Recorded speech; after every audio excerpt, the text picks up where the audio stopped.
자, 고린도전서 1장 1절부터 3절 말씀. 고린도전서 1장 1절부터 3절 말씀.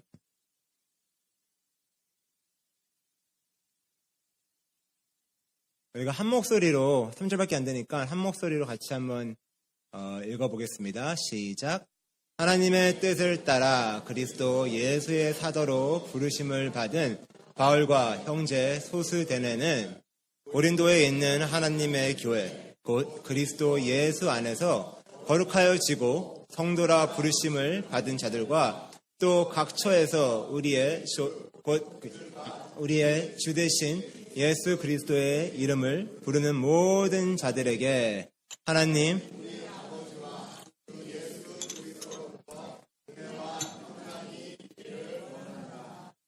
아멘. 한 주 동안 평안하셨죠?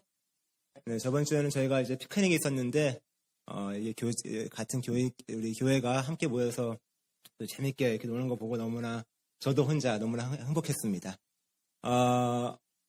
이런 말 들어보셨죠, 여러분? 역사는 반복된다. 들어보셨죠? 어느 정도 공부를 하셨으면 들어보셨을 거예요. 이게 어려운 말이 아니기 때문에 이 말의 의미가 역사를 통해 배우지 못하면은 역사는 반드시 또 반복된다 에서 나오는 말입니다. 근데 이것은 우리가 역사를 어떻게 역사에 대한 개념을 내는 것 따라서 이게 맞는 말인 것 같기도 하고 틀린 말인 것 같기도 합니다. 과연 그렇다면 역사란 무엇일까요? 자, 세상이 말하는 역사는 과거에서 현재 또 미래향으로 가는 그 안에 사는 인간들과 사건들 그것들을 역사라고 하잖아요. 그죠? 과거에서 미래로 향하는 현재와 미래를 향하는 역사. 그렇다면은 하나님은 역사를 어떻게 보실까요? 세상에서는 역사가 과거에서 미래로 가는 거라면 하나님의 역사는 어떤 관점에서 보는 걸까요? 하나님의 역사라는요 이미 완성된 겁니다. 이미 완성된 곳에서 시작하는 것이 하나님의 역사관이에요. 우리는 시작과 끝을 역사의 어떤 기준으로 보는데 하나님은 통틀어 모든 것이 다 이루어진 역사라고 보신다는 것입니다. 그런 관점에서 봤을 때는요, 이미 하나님 나라가 완성된 것이며 여러분은 하나님의 백성으로서 그 하나님 나라에 이미 존재하고 있는 분들이에요. 이미 하나님 나라에 여러분이 있어요. 그 완성된 하나님 나라에 여러분이 지금 이미 있다고요. 야, 여기서 아멘이 나와야 하는 거예요, 원래. 이거 얼마나 놀라운 일입니까? 제가 이런 것까지 가르쳐주고 싶지 않습니다. 여러분이 알아서 아멘 하세요. 자, 그게 하나님이 보는 역사입니다. 그래서 요한계시록 21장에 보면은 21장 2절 제가 읽을게요. 또 내가 봄에 거룩한 성 새 예루살렘이 하나님께로부터 하늘에서 내려오니 거룩한 성 새 예루살렘 그게 하나님께로부터 하늘에서 내려온다고 요한계시록에 써 있죠. 그 새 성 예루살렘이라는 것은 성 새 예루살렘이라는 것은 그 새로운 교회를 말하는 것입니다. 새 땅과 새 하늘의 교회. 근데 그것이 이미 존재하고 하늘로부터 하나님께로부터 내려온다고 우리에게 말하고 있습니다. 그 말은 이미 성도는 하나님이 그 완성된 하나님 나라에 존재하고 있다는 얘기입니다. 그럼 여러분들이 이미 하나님의 완성된 나라에 존재하고 있다면은 우리가 왜 이 역사 안에 있는 것일까요? 이미 여러분들은 그 안에 있으면은 여기서는 지금 우리가 뭘 하는 걸까요? 이 세상이 말하는 과거로부터 현재와 미래로 가고 있는 이 역사에서 우리는 지금 뭘 하고 있는 걸까요? 그것은 하나님께서 우리 성도들에게 무엇인가를 가르쳐주고 싶어 하셔가지고 이미 완성된 여러분들을 잠깐 이 역사 안에 집어넣으신 겁니다. 그럼 우리는 여기서 뭘 배워야 할까요? 하나님에 대해서 배워야죠. 하나님의 은혜를 배워야 하고 하나님의 사랑과 하나님의 순종을 배워야 하는 거예요. 그리고 우리가 이 땅의 이 역사에 살면서 이 죽음과 죄악이 가득한 이 역사 안에 살면서 하나님한테 불순종하는 게 이렇게 무서운 거구나. 죄라는 게 이렇게 무서운 거구나. 여러분은 그걸 배우는 거예요. 지금 이 역사 안에서. 이 깨진 세상을 보면서 이 악한 세상을 보면서. 그래야지 하나님께서 이제 선악과 먹지 마 하면은 네 하나님 다시는 내가 불순종 안 할게요. 그걸 여러분 지금 배우는 겁니다. 자, 첫 번째 에덴 동산에서는 하나님께서 선악과 먹지 마 했는데 먹었잖아요. 그죠? 그로부터 새로운 역사가 시작됩니다. 죄와 죽음의 역사가 시작되는 거예요. 그죠? 그래서 하나님은 여러분들을, 성도를, 하나님의 백성들을 이 역사 안에 집어넣으셔가지고 진짜 하나님의 말씀을 불순종하는 게 얼마나 무서운 식으로 보여주는 거예요. 여러분들이 여기서 그걸 배우고 난 다음에 하나님한테 순종하는 삶을 배우고 난 다음에는 그 완성된 하나님 나라에 다시 들어가는 겁니다. 이미 존재하고 있는 그 하나님 나라에. 그래서 요한계시록 22장에 보면은요, 에덴 동산과 똑같은 동산이 나옵니다. 똑같은 동산이 나와요. 거기에도 에덴 동산처럼 강이 있고, 생명의 나무가 있고, 하나님이 계시고, 하나님의 보좌가 있어요. 근데 에덴 동산과는 달리 선악과는 여기에는 없습니다. 더 이상 필요가 없는 거예요. 이 역사 안에서 여러분들은 선악과를 먹지 말아라라는 하나님의 명령을 배움으로 순종하는 자가 됨으로써 이제는 완성된 자로 하나님 나라에 들어가기 때문에 거기에서는 선악과가 필요 없는 것입니다. 그래서 여러분은 역사 안에서 그걸 배우는 거예요. 하나님을 배워야 하는구나. 하나님의 은혜를 배워야 하는구나. 하나님한테 불순종하는 것이 얼마나 무서운지를 배우는 거구나. 이 죄와 죽음이 얼마나 무서운지를 나는 여기서 지금 배우는구나. 그런 의미에서 저는 역사가 반복된다고 믿습니다. 그 말은 인간의 죄와 죽음, 그것은 계속해서 지금 반복되어 일어나고 있기 때문입니다. 여러분 이거 어렵지 않으세요? 제가 이거를요, 제가 항상 설교했을 때 영어로 다 써요. 영어로 다 쓰고 다시 한국말로 바꿔야 돼요. 엄청난 스트레스입니다. 여러분을 위해서 하는 거예요. 고맙죠? 와이프가 설교할 때 이런 말만 안 하면 참 좋을 것 같은데 라는 말은 자꾸 해요, 와이프가. 근데도 자꾸 나오네요. 어찌됐건 여러분이 이 역사를 통해서 그걸 배우는 겁니다. 그래서 인간은 계속해서 그 인간의 죄악과 죽음은 반복되고 있는 것입니다. 인간이 저지른 실수를 통하여서, 과거를 통하여서, 역사를 통하여서 절대로 배울 수가 없어요. 죽음과 죄를 해결할 수가 없어요. 인간이 변하다고요? 결혼하신 분들, 우리 아내분들? 맞나요? 아내분들에게 묻겠습니다. 남편이 변하던가요? 그렇게 실수를 하고, 여보, 내가 미안해. 다시는 안 그럴게. 그런 말 들어보신 분들, 아내분들 중에서. 남편이 다시는 안 그럴게. 그런 말 하죠, 남편들이. 근데 진짜 다시는 안 합니까? 남자가 과거를 통해서 배우던가요? 실수를 통해서 배우던가요? 아니요. 여러분의 결혼 생활을 봐도 역사는 반복되잖아요. 이렇게 인간은 죄인이기 때문에 역사가 계속해서 반복되고 있다는 것입니다. 오늘날만큼 살기 편한 시대가 없습니다. 너무나 세상이 편해졌어요. 너무나 쉽게 서로 연락할 수 있고 서로 찾아볼 수도 있고 더욱더 과학이 발달해가지고 더욱 빠르게 더 효율적으로 일을 할 수 있는 게 오늘날의 시대입니다. 그런데 그렇게 과학과 문명이 발달되었다고 세상이 진짜로 좋아졌습니까? 인간이 그렇게 추구하는 과학과 문명이 발달되어서 우리가 살기는 편해졌지만 이 세상이 더욱더 그렇게 아름다워졌습니까? 살기 좋아졌습니까? 아니요. 세상은 점점 더 악해지고 있습니다.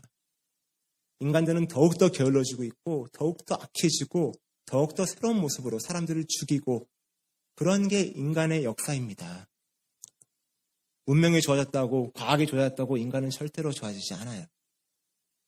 하나님께서 우리에게 그거를 보여주고 있는 것입니다. 이렇게 악한 시대에 살고 있는 교회에게 오늘날 우리에게 하나님께서는 이런 걸 보여주시면서 하시는 말씀이 너네들이 착하게 살아가지고 세상을 변화시켜라. 이건 원하시는 거 아니에요, 하나님.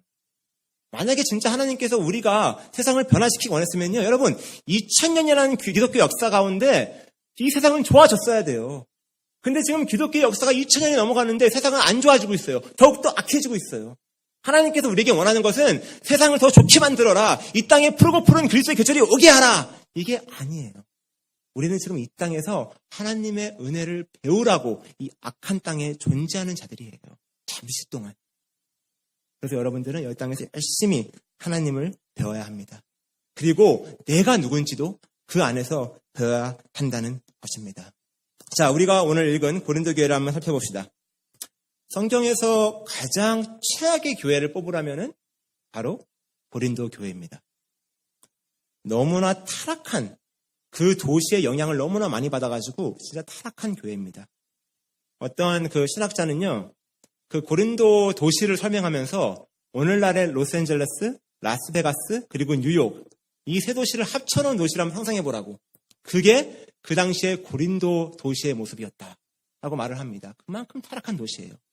근데 문제가 뭐냐면요, 그 안에 바울이 세운 고린도라는 교회가 있었는데 그 고린도의 교회가 세상의 문화를 그대로 흡수해버린 겁니다. 세상의 빛과 소금 사는 건 둘째치고 오히려 교회가, 그 세상의 문화가 교회로 그냥 들어와 버린 거예요.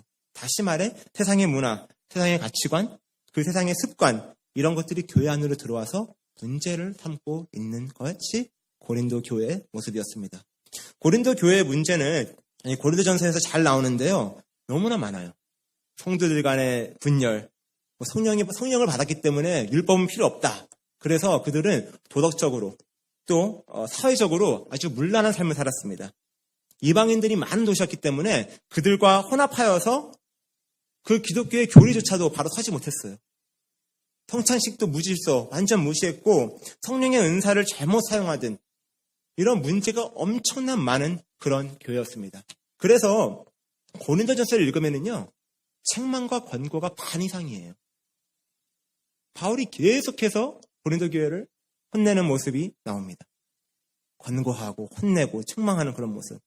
그런데 그런 고린도 교회의 모습이 오늘날 교회의 모습과 별 다를 게 없다는 것입니다. 전혀 다를 게 없어요. 그래서 죄인들이 있는 한 역사는 반복된다라고 말하는 것입니다. 그거는 세상도 그렇고 교회 안도 마찬가지입니다. 자, 고린도전서는 교회의 문제점들을 아주 이제 실용적으로 다루는 편지입니다. 이렇게 신학적인 책은 아니에요. 근데 교회 안에서 일어나는 문제들을 진짜 실용적으로 다루는 그런 책들이에요. 근데 이렇게 혼내야 할 게 많은, 그리고 문제가 많은 고린도 교회와 또 오늘날 우리 교회에게 하나님께서는 바울을 통하여서 어떻게 그를 편지를 시작하시죠? 교회가 하나님 안에서 누구인지를 먼저 알려주면서 시작하십니다. 무조건 그의 행동을 혼내는 것이 아니었어요. 야, 이 고린도 교회 이 자식들아, 너 왜 이렇게 사니? 이렇게 막 혼내는 게 아니었어요. 오히려 그들이 하나님 안에서 누구인지를 먼저 하나님께서는 설명해 주신 것입니다. 그게 뭐냐면요, 그들의 가치관을 바꾸는 거였어요. 아이를 키우다 보면은 제가 참 이걸 많이 하는데 아이들의 행동을 지적을 하고 혼낼 때가 많아요.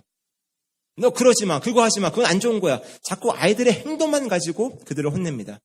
근데 행동은 절대 변하지가 않아요. 행동이 변하기 위해서는 그들의 가치관이 변해야 하고, 그들의 가치관을 변화시키기 위해서는 그들의 세계관이 변해야 돼요. 그들이 어떻게 세계를 바라보냐에 따라서 그들 안에 가치가 생기고, 그 가치관으로 인해 그들의 행동이 나타나는 거예요. 그래서 행동을 바꾸기 위해서는 가치관, 그리고 가치관을 바꾸기 위해서는 세계관을 바꿔야 한다는 것입니다. 그래서 이 세상의 세계관이 가득한 고린도 교회, 이게 하나님께서는 그들에게 새로운 세계관을 주시면서, 새로운 가치관을 주시면서 그들의 행동을 바꾸려고 하십니다. 그래서 그들이 하나님 안에서 누구인지를 먼저 알려주시는 거예요. 너희가 누군지 모르니 내가 알려줄게 하면서 그렇게 편지를 시작하십니다. 자, 교회를 좀 다니시면은요, 하나님에 대한 올바른 지식은 참 많아요. 하나님은 사랑이시다, 하나님은 거룩하시다, 하나님은 너무 좋으시다. 근데 문제가 뭔지 아세요? 우리 자신을 너무 낮게 봐요. 나는 바보야. 나는 아무것도 못해. 나는 실패자야. 나는 아무것도 없어. 자꾸 세상의 기준으로 나를 비추기 때문에, 자꾸 세상에 없는 것들을 나를 비추기 때문에 내가 없어 보이는 거예요. 근데 여러분, 우리의 가치는 이 세상이 정해놓은 힘에 의해 가치가 있는 것이 아니고, 우리를 만드신 하나님이 나를 어떻게 보느냐가 우리의 가치관이 되어야 합니다. 그것이 우리의 가치가 되어야 돼요. 그래서 하나님은 그걸 깨시는 거예요. 세상이 너를 보는 것이 아니라 내가 너를 어떻게 보는지 내가 알려주겠다. 그것을 하나님께서 우리에게 좀 보여주고 계십니다. 그래서 오늘은 이 고린도전서를 통해서 하나님이 나를 어떻게 보시는가, 하나님이 우리 교회를 어떻게 보시는가에 대해서 같이 한번 나누겠습니다. 아멘. 자, 여기까지가 서론이에요. 우리 한번 기도하고 같이 한번 들어가 볼까요? 자, 기도하겠습니다. 성령님의 도움이 없으면 설교를 못합니다. 성령님의 도움이 없으면 설교를 얘기할 수가 없습니다. 성령님, 지금 이 시간 우리와 함께 해주셔서 전하는 저도, 또 듣는 여기 있는 모든 사람들도 하나님의 말씀을 하나님의 말씀대로 이해할 수 있도록 인도하여 주시옵소서. 감사합니다. 예수님의 이름으로 기도했습니다.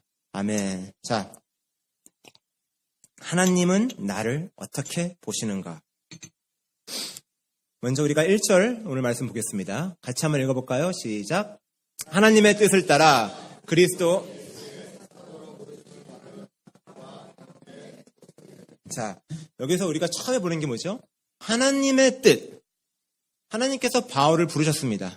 근데 어떻게 부르셨죠? 하나님의 뜻대로, 하나님의 뜻을 따라 하나님께서 바울을 부르셨습니다.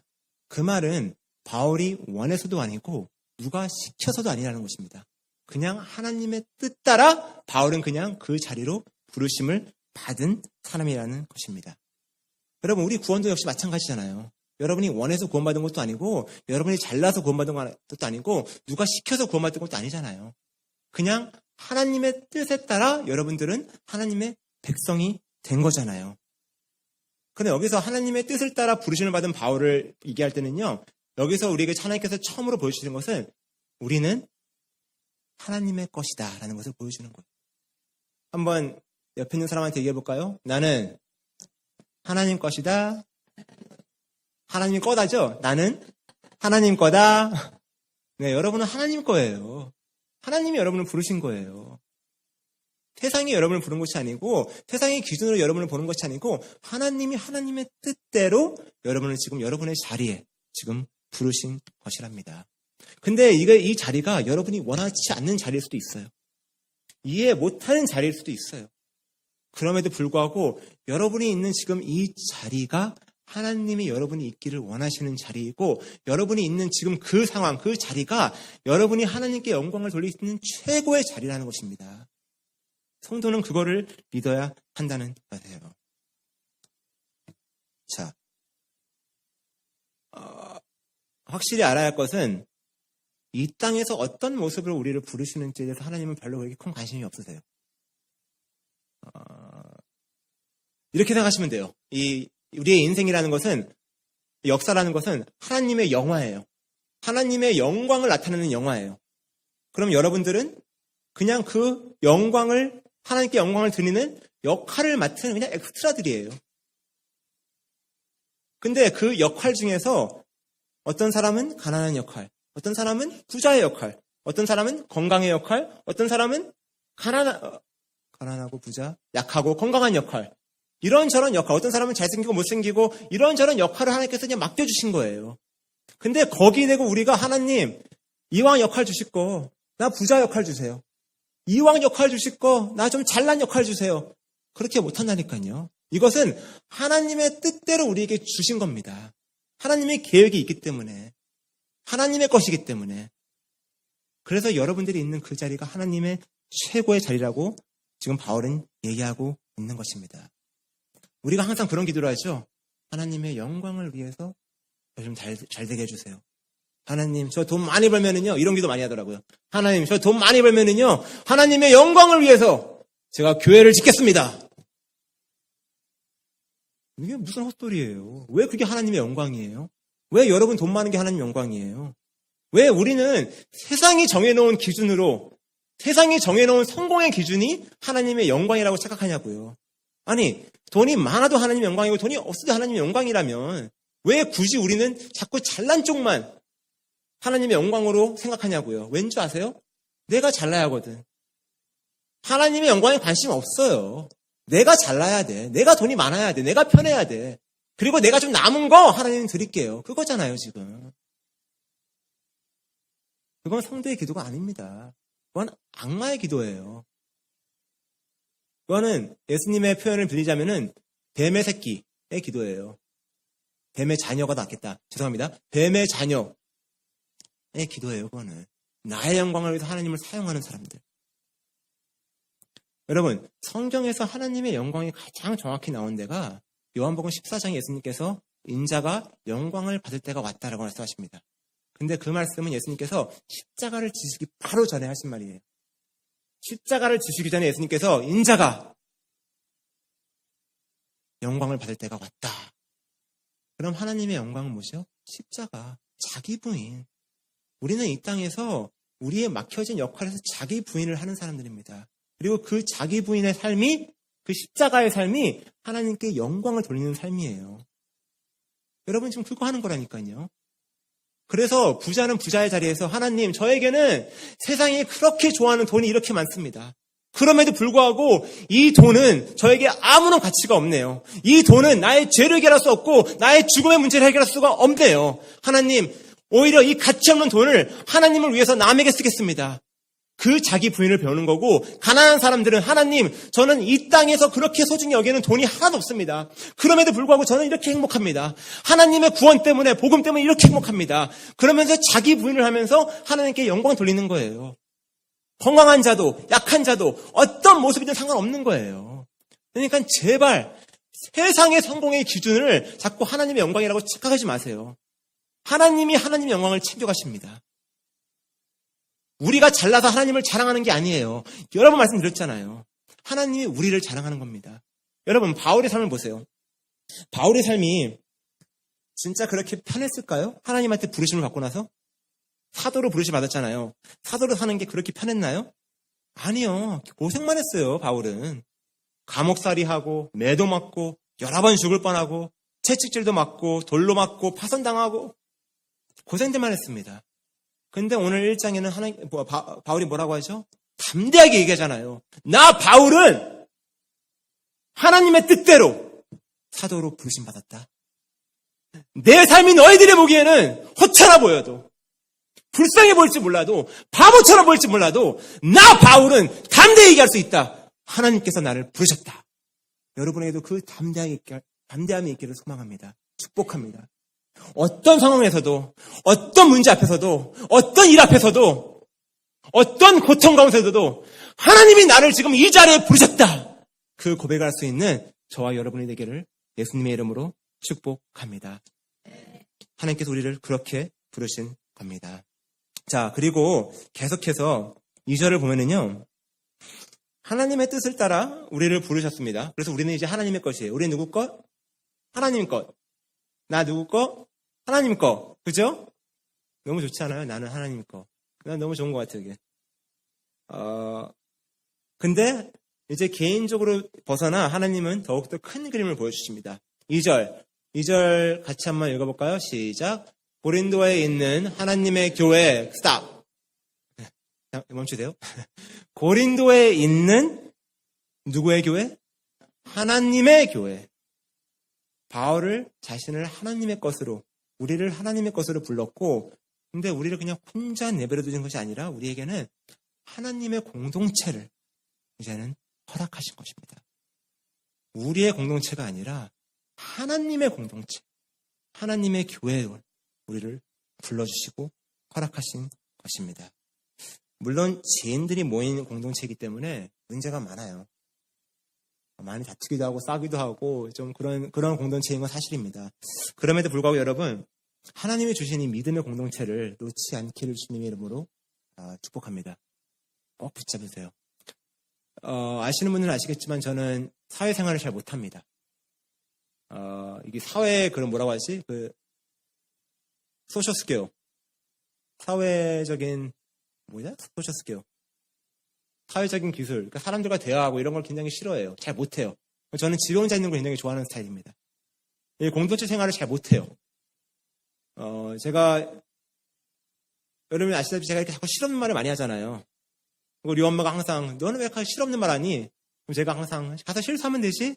이러는데, 이렇게 실없는 말을 많이 하는 이유가,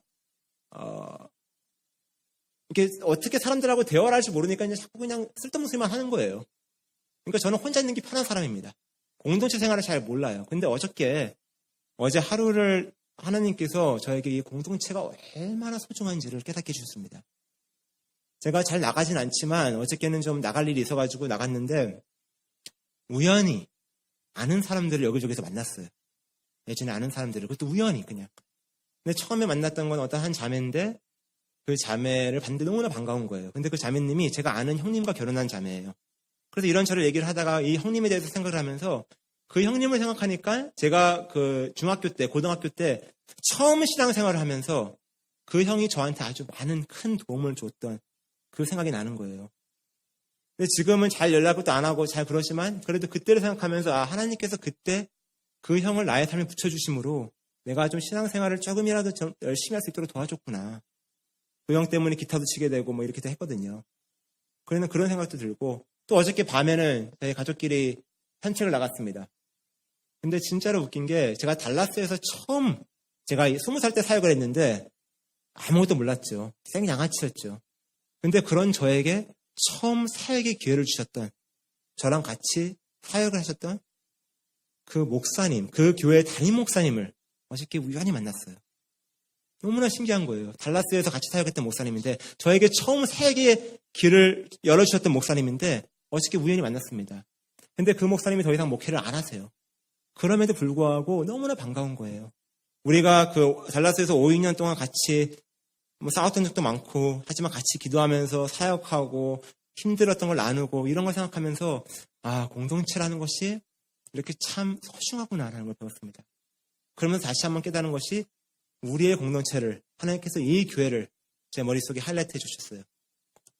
그러면서 여기에서 모이는 한 사람 한 사람이, 만나는 한 사람 한 사람이 얼마나 소중한 사람들인가 라는 생각을 제가 좀 해봤습니다.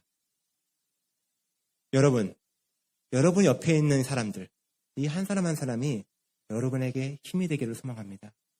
여러분에게 기도의 동역자가 되기를 소망합니다. 이 공동체를 버리지 마세요. 싸울 일도 있죠. 다툴 일도 있죠. 그럼에도 여러분 꼭 붙잡으세요. 옆에 있는 사람 보고 좀 인사 좀 할까요?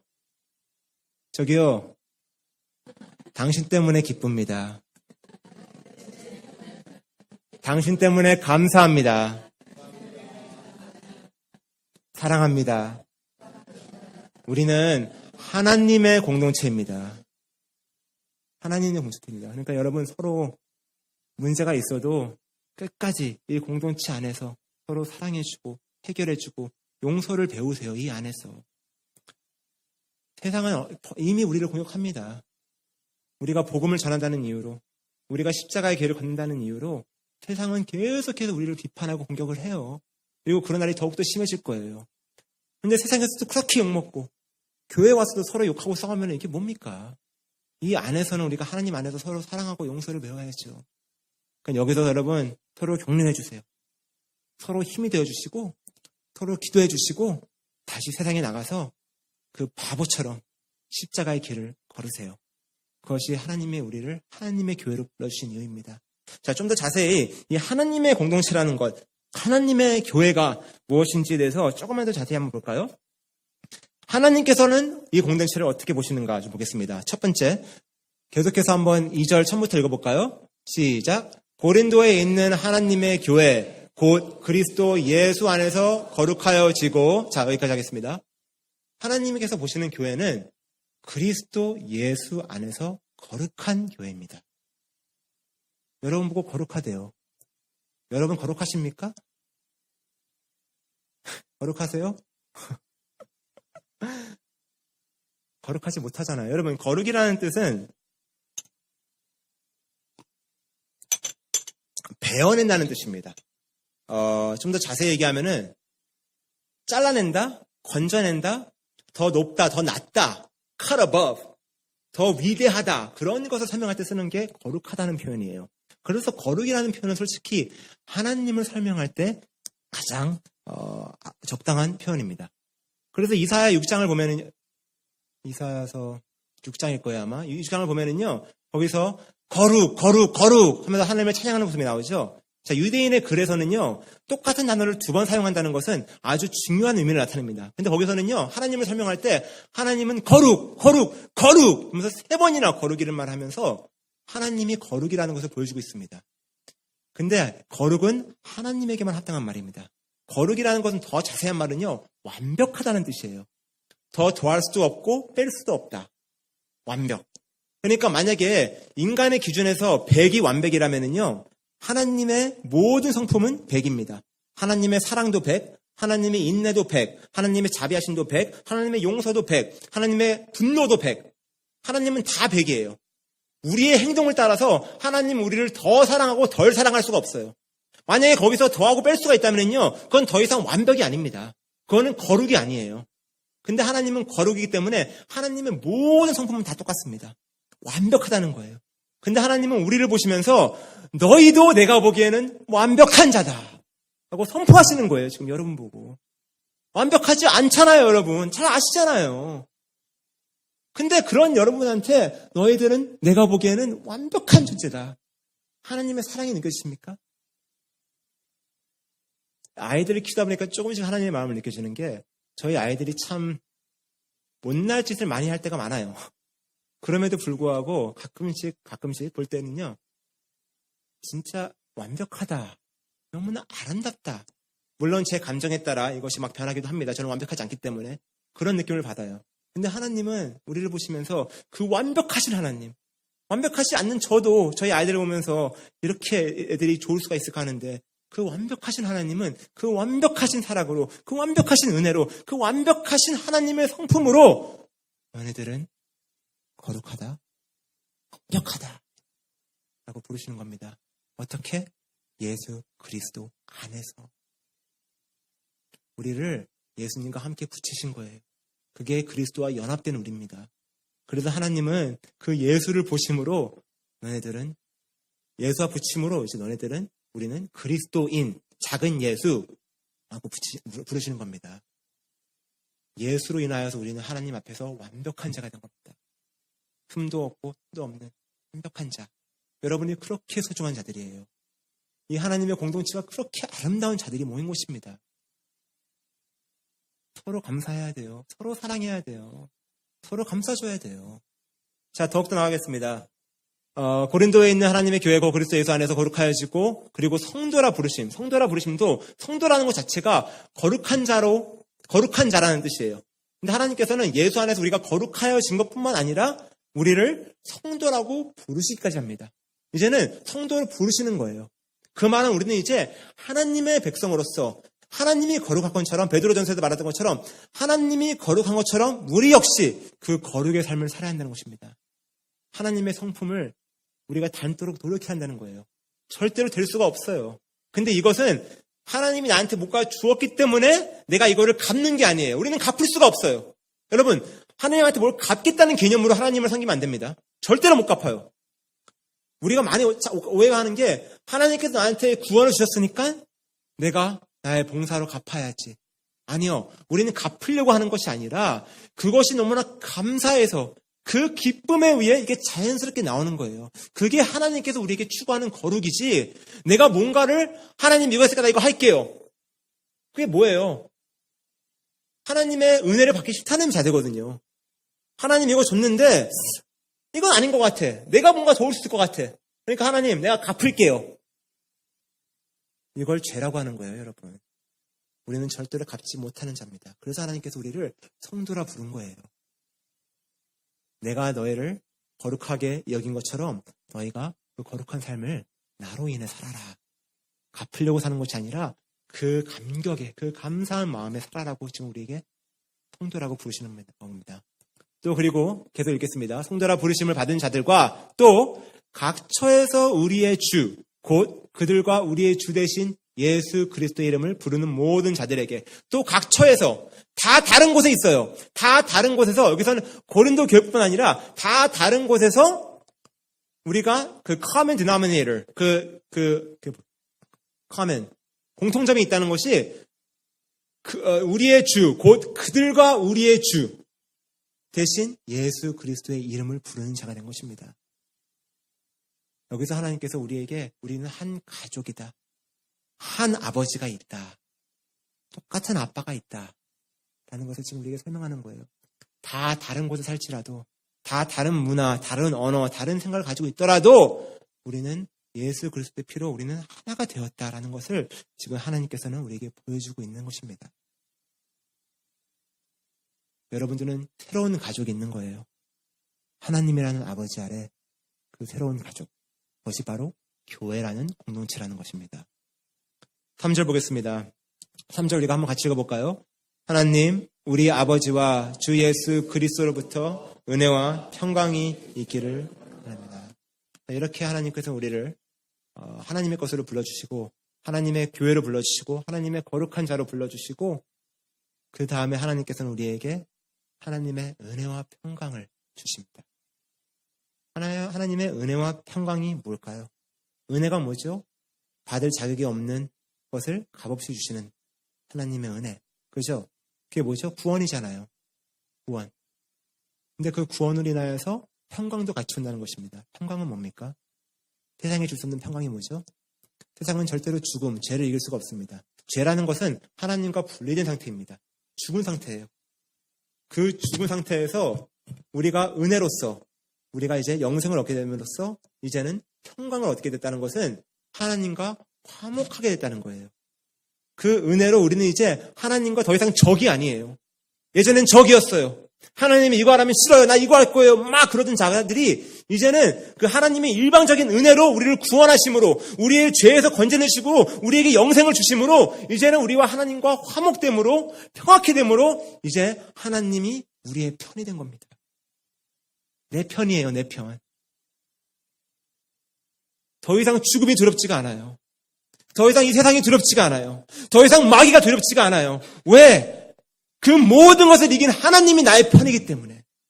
이것이 하나님이 우리에게 주고 싶어하는 은혜라는 것입니다. 여러분, 하나님이 우리를 보실 때는요, 우리의 약점, 우리의 부족한 부분, 우리의 실수, 우리의 죄를 보시는 게 아닙니다. 하나님께서는 우리를 너무나 사랑하셔서 자신의 것으로 만들기 위해서 우리 삶의 주인이 되어 은혜와 평강과 기쁨과 소망이 넘쳐나게 삶을 살게 하기 위하여서 유일한 아들이신 예수님을 십자가에 죽이셨습니다. 그만큼 하나님은 여러분을 원하시는 거예요. 그러면서 오늘도 하나님 우리에게 말씀하십니다. 너는 내 거다.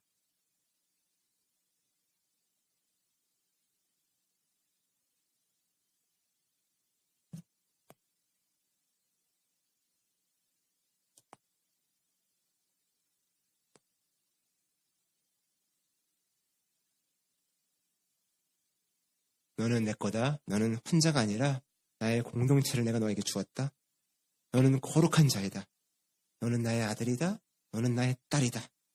내가 내 뜻대로 너에게 최고의 것을 줄 것이다. 라고 하나님께서는 우리에게 선포하신 겁니다. 여러분이 지금 어떤 상황에 있는지 저는 모릅니다. 어떤 아픔 가운데 있는지, 어떤 고통 가운데 있는지, 얼마나 외로운지, 힘든지 저는 전혀 몰라요. 근데 하나님은 아십니다. 그리고 하나님이 여러분을 지금 이 자리에 부르신 것은 그것을 통하여서 그 자리가 하나님께 영광을 돌릴 수 있는 최고의 자리이기 때문입니다. 그러니 사랑하는 성도 여러분, 존귀한 성도 여러분, 하나님의 영광을 덧입은 하나님의 성도 여러분, 힘내세요. 하나님이 우리와 함께 계십니다. 하나님이 우리의 아버지시며 하나님은 우리의 편이십니다. 우리 이 마음으로 같이 한번 기도하기 원합니다.